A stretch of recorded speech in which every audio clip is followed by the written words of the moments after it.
Chers compatriotes, pour contrebalancer un pouvoir exécutif disposant de la légitimité de la force, donc sujet aux dérives autocratiques et aux excès, l'idée d'une assemblée plus ou moins représentative de la population, dotée d'un pouvoir de conseil, éventuellement de contrôle, a germé assez rapidement dans l'histoire de l'humanité.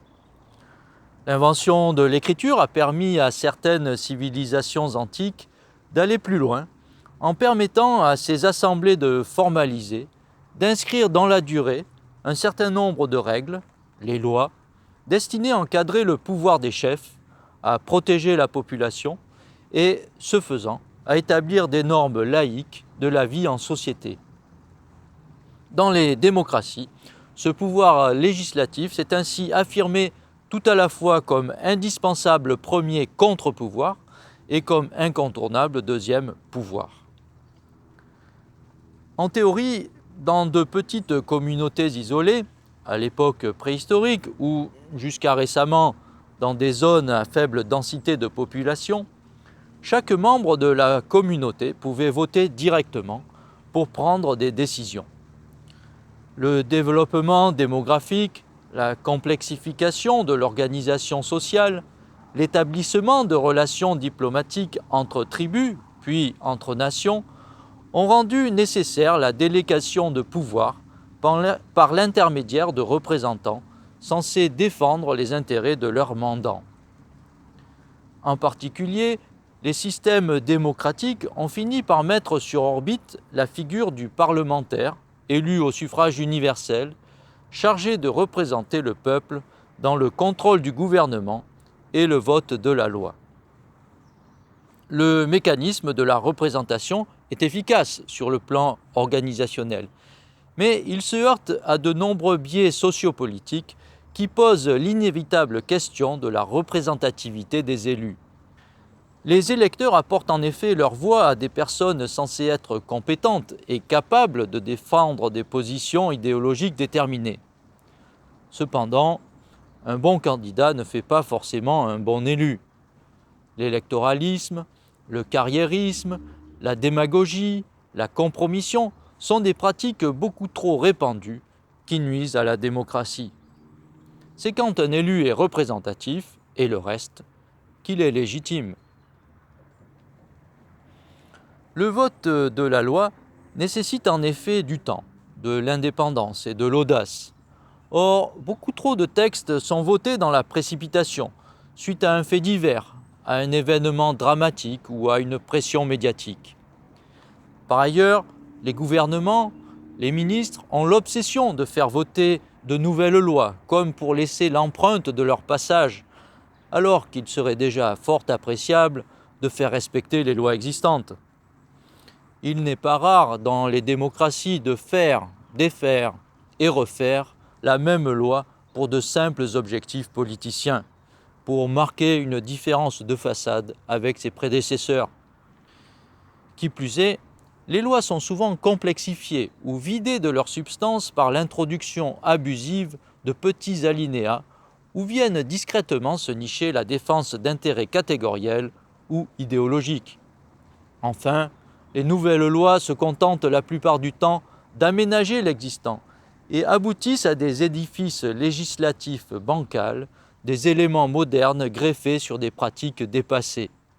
On repeint là où il faudrait rénover, on rénove là où il faudrait reconstruire. La France est championne du monde de ces pratiques législatives folles. Nous croulons sous la quantité et la complexité des textes. La grande simplification est promise depuis longtemps, mais nous restons un pays dramatiquement suradministré. Notre système électoral pour les parlementaires est également complètement dépassé et accentue un conservatisme étouffant. Les députés sont élus par un scrutin majoritaire à 2 tours sur le modèle présidentiel. Nous avons ainsi une Assemblée nationale très peu représentative de la société française au niveau politique et au niveau sociologique, à tel point qu'on hésite parfois à parler de démocratie. Un autre problème tient au fait que chaque député est élu dans une circonscription dont il devient l'ambassadeur à Paris, à la recherche pour elles de subventions et d'avantages divers. Le rôle d'un député n'est-il pas de voter des lois nationales sans considération locale? La représentation du territoire ne serait-elle pas plutôt le rôle des sénateurs? Tiens, justement, parlons-en du Sénat, cette deuxième chambre parlementaire que les citoyens ne connaissent pas, vu que ce sont de grands électeurs qui la désignent.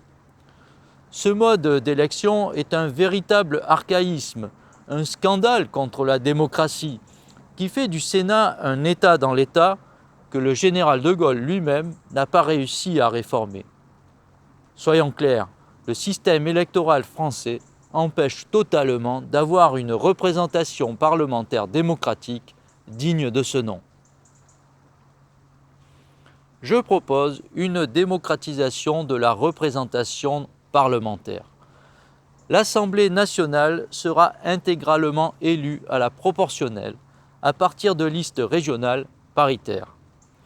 Nous obtiendrons ainsi des députés beaucoup plus représentatifs de la population, comme ce fut le cas de 1986 à 1988.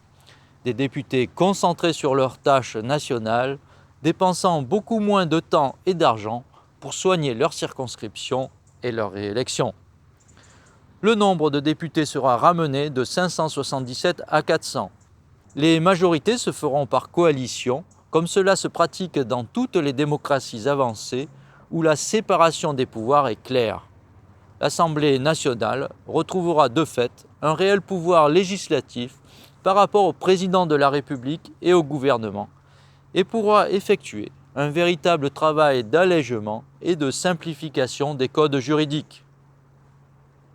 Le Sénat, quant à lui, sera élu pour 5 ans, contre 6 actuellement, au suffrage universel direct, dans un scrutin binominal paritaire à un tour sur une circonscription départementale.